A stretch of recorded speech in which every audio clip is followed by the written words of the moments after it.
Você já ouviu falar dos medicamentos antidepressivos? Então fica nesse vídeo que é o tema de hoje.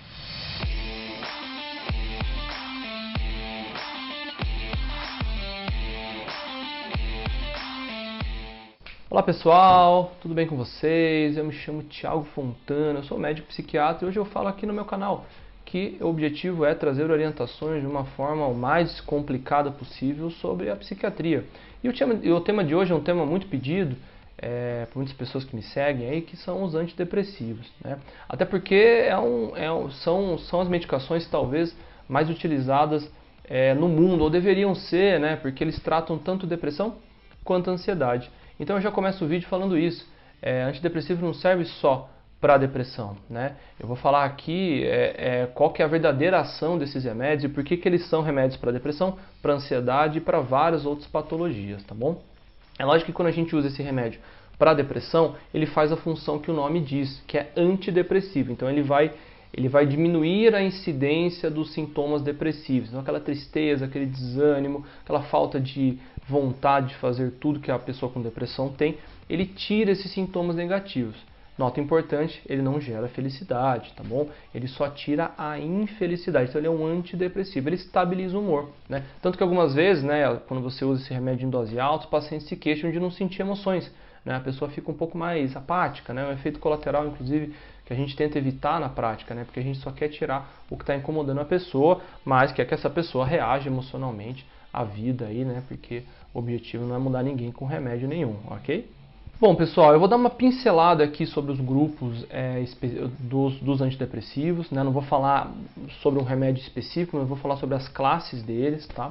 Quando a gente fala de antidepressivo, pessoal, eu vou falar alguns nomes aqui. Esses nomes são micromoléculas que estão no nosso cérebro, tá? Eles estão entre os neurônios ali e eles interferem justamente nessa comunicação entre os neurônios. Eles são responsáveis pelo controle, né, pela regulação das nossas emoções, tá? Então sim, a gente sente com moléculas também. É óbvio que eu não estou sendo simplista aqui falando que é só isso que acontece no quadro de depressão. Não, tá? Mas é uma teoria, né, até um pouco antiga, que a gente vem reinventando ela atualmente, e que explica o efeito desses remédios, tá? Esses remédios vão agir em via molecular, tá? Basicamente, 3 moléculas desses antidepressivos podem atuar. A principal é a serotonina. A serotonina é a principal reguladora do nosso humor. E a serotonina é importante tanto para o humor, quanto para o controle da ansiedade, quanto para o controle do sono, da alimentação, da libido, da cognição, que é a memória, a concentração, né? Então entenda que o remédio não pode ser um antidepressivo, ele vai atuar em outras regiões cerebrais. Inclusive antidepressivos podem ser usados aí para regulação de apetite, né? Para regulação de atividade sexual e até para regulação do sono, ok?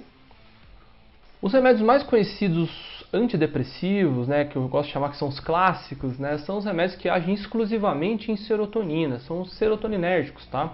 Então essa classe, ela é muito utilizada por quê? Porque a serotonina regula tanto a depressão quanto a ansiedade. É um remédio com um perfil de efeitos colaterais menor, né? A sua introdução ela é mais fácil, inclusive é muito utilizada aí por médicos generalistas, né, e devem ser utilizadas, né, porque são doenças aí muito amplas, né, então muitas vezes a pessoa não tem acesso a um psiquiatra, ela pode eventualmente receber essa prescrição de um clínico geral. Eu não vejo problema nenhum nesse tipo de conduta, né, obviamente em casos mais graves aí é importante procurar o especialista, tá? Mas quem são esses remédios, né?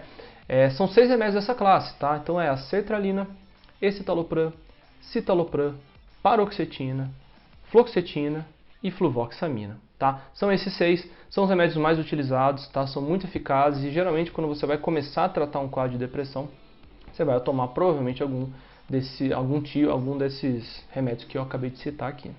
A segunda classe que eu trago para vocês é a classe dos duais, tá? Que são os potentes, vamos dar esse nome aqui para essa classe, né? Por que eu chamo que eles são potentes? Porque esses remédios, o que é o dual? Ele age tanto em serotonina quanto em noradrenalina. Com isso ele ganha o quê? Potência. E a noradrenalina é importante também para alguns pontos que podem atrapalhar alguém com depressão, como a falta de ânimo, disposição, concentração, tá?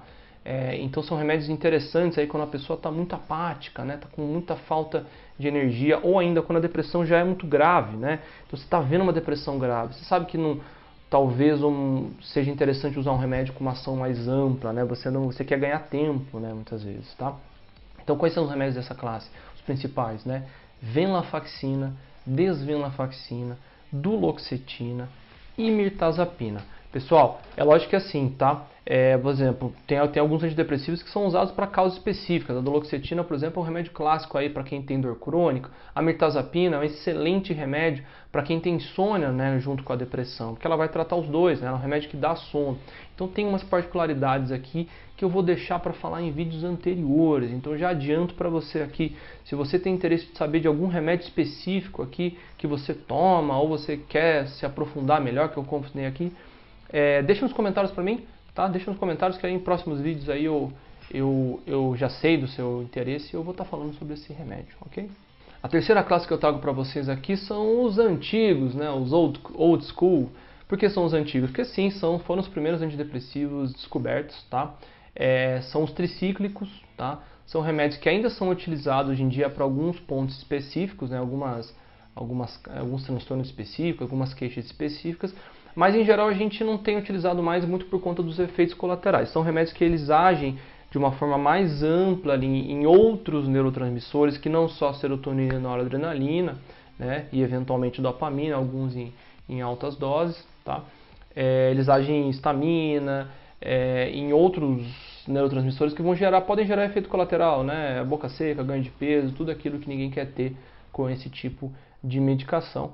Mas são remédios que às vezes você pode já ter ouvido falar: amitriptilina, nortriptilina, clomipramina e a mais potente talvez a imipramina, um remédio muito potente aí, porém, né, nada sai de graça aí. Se você ganha potência, você em geral ganha mais efeito colateral. Pelo menos era assim até há um tempo atrás. Por que eu digo até um tempo atrás? Porque nas últimas décadas, as últimas 2 décadas aí, surgiram remédios modernos, né? Remédios aí que trazem justamente esse desafio. Será que não é possível você ter um remédio bom, potente, eficaz e que dê menos efeito colateral? Sim, é possível. É mais difícil, né? Mas sim, é possível, né? Então são os remédios aí que eles tentam ser mais específicos ainda. Eu estou falando aqui de serotonina. Só que a serotonina não tem uma função só. Eu já falei isso, né? Ela tem várias funções. Porque ela tem vários receptores de serotonina. Você tem 14 receptores aí conhecidos, que a gente conhece a função de serotonina, por exemplo. Então, quando você age de uma forma ampla, você age em todos esses receptores. E alguns deles controlam, por exemplo, o apetite. Isso explica o ganho de peso que alguns pacientes podem ter em uso de antidepressivos, né? Controla o sono, controla a libido, controla a disposição, controla a memória, a concentração, né? Pode ser um problema também com alguns antidepressivos, a pessoa fica um pouco mais lenta. Então esses remédios eles tentam ser mais seletivos, né? E eles vão agir de formas diferentes, às vezes em mais de uma forma, né? Que são os multimodais, tá? Eu não vou me aprofundar sobre o efeito, sobre como cada um faz seu efeito, porque aí realmente seria um tema muito extenso aqui para eu estar conversando, tá? Mas alguns remédios dessa classe aí, você tem a vortioxetina, que é o Brintelix, você tem a trazodona, que é o Donarem, e você tem a agomelatina, que é o Valdoxan, dentre outros remédios que estão nessa classe. São remédios interessantes, tá? Que a gente usa aí para alguns casos mais específicos. Aí realmente aí essa classe de medicação geralmente fica na mão do especialista, né? Que vai estudar mais a fundo aí o funcionamento dessas medicações. Pessoal, falei um vídeo inteiro sobre medicação, mas é sempre importante frisar, tá? Tratamento para depressão não é somente com remédio, não. É que o objetivo desse vídeo foi falar sobre os antidepressivos, tá? De uma forma mais ampla aí. Mas o tratamento da depressão é muito amplo, sim, tá? E tem que ser, né? Porque a depressão não são só moléculas cerebrais, a depressão são causas psicológicas, né? Você tem causas externas, né? Então a gente tem que trabalhar tudo isso. Você tem os cuidados corporais, né? Como que está a rotina dessa pessoa, tá? Mas enfim, em geral, com o quadro de depressão, principalmente quando a depressão é mais avançada, né? Aquela depressão mais moderada e principalmente as depressões graves, a medicação acaba sendo uma arma muito importante, né? Que a gente vai usar por um tempo, né? Naquele tratamento, né? Por um tempo aí o mínimo necessário, e realmente precisa ser feita uma avaliação individualizada para saber qual tempo que você vai precisar usar esse remédio, e eu vou falar sobre isso também em vídeos anteriores, tá bom? Bom, espero que tenha ficado tudo bem claro. Se restou alguma dúvida, deixa nos comentários, deixa sua curtida no meu vídeo, Se você não é inscrito ainda nesse canal, peço que se inscreva e ative as notificações para que você fique sabendo aí sobre vídeos futuros. Eu vou estar fazendo vídeos semanais aqui nessa minha nova proposta do canal, tá bom? Espero que tenham gostado então e até o próximo vídeo. Fiquem bem.